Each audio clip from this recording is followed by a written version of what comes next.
while I have some breakfast, let's talk about something that people usually get offensive about real fast.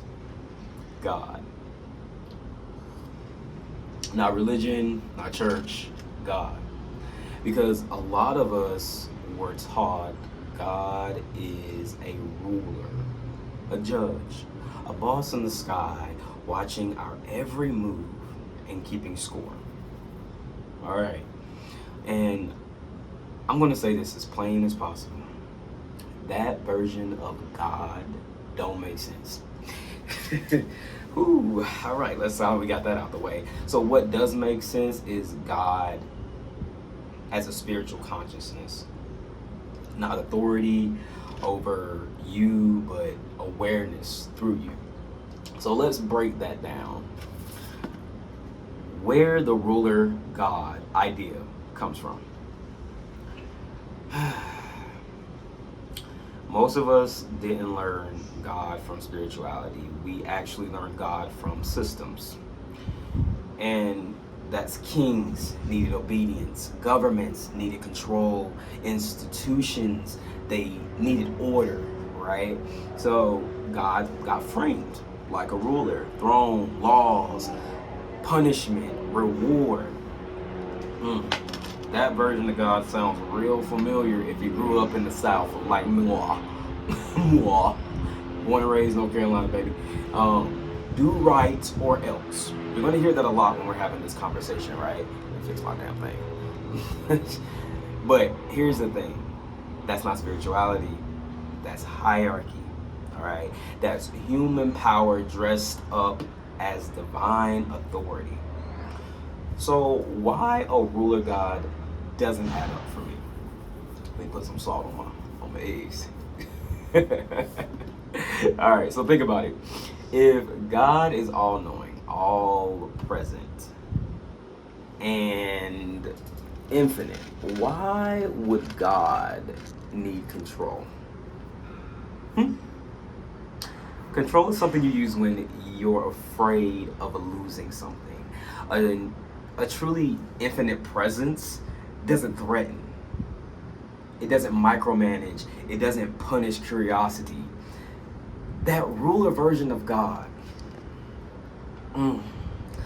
that ruler version of God keeps people anxious, obedient, and disconnected from themselves. That ruler version of God keeps, oh God,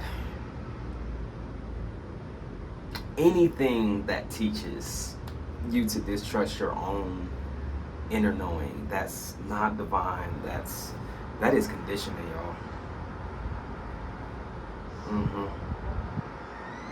I don't know. I feel like I'm dropping some gems here, but hopefully, if you guys are midway through this, please drop your thoughts and things in the chat. Not for me to, defute or debate against, but just for common conversation, healthy, critical thinking. So please drop your thoughts in the chat. So God is a consciousness.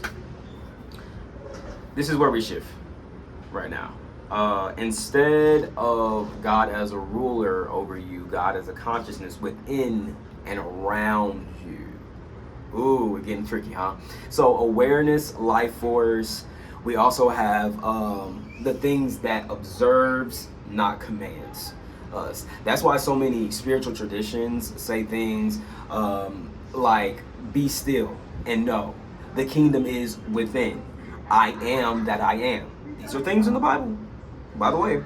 Not, once again, here comes that phrase, do this or else.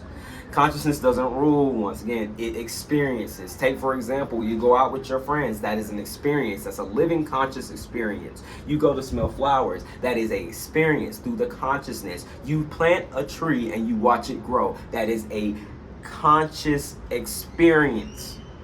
All right? So it moves through nature, through breath, through intuition, and through connection, i.e. the examples I just gave y'all. So God isn't sitting somewhere watching you mess up.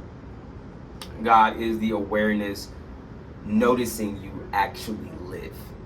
So what does this change about morality? Now, this is where a lot of people get stuck. This is where your cognitive dissonance starts to kick in. So when God is a consciousness, morally, god dang, I just messed up.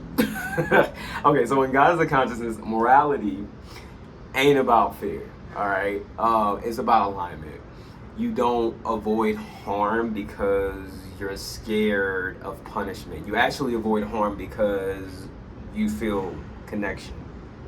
You know when something's off. You know when someone loves you or something's loving. That's awareness talking. Accountability comes from consciousness, not control. That's why guilt-based religion breaks people. Hence slavery. We can get into that another day on another video. It replaces inner wisdom with this external field that if once again you either do this or else. All right. So why does this feel so threatening for some people to come to this realization? This idea scares folks because they need certainty. A lot of people are afraid of uncertainty. They need to know. Because if God isn't a ruler, then nobody gets to say who is in and decide who is out.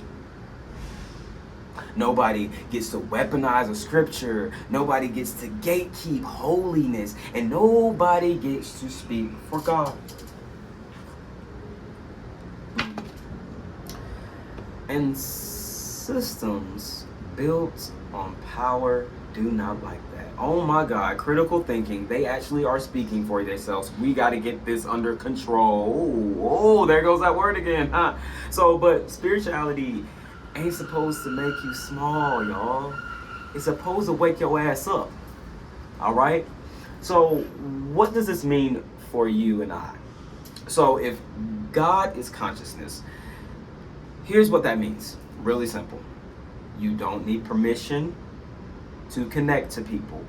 You don't need fear to be moral.